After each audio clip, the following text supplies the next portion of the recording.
Hi, my name is David. Today we're going to do another free code camp tutorial. Define the head and body of an HTML document.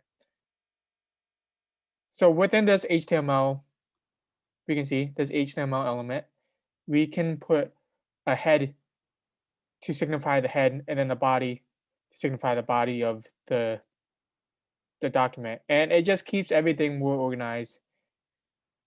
Any markup that will go on your page? Yes. So we want to edit, for this exercise, we want to edit this text we have here. So there's a head and a body. The head element should only contain the title, and the body should only contain H1 and P.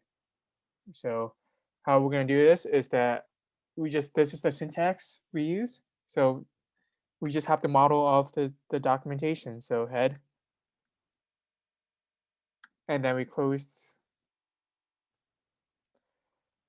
just close it. Usually you want to indent, but it's just to fit it on the screen for this recording. We won't. And then we want to create the body tag, body element for the H1 and P. So we create body, and then we close it at the end of it.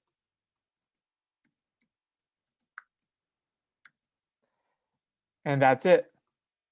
Thank you.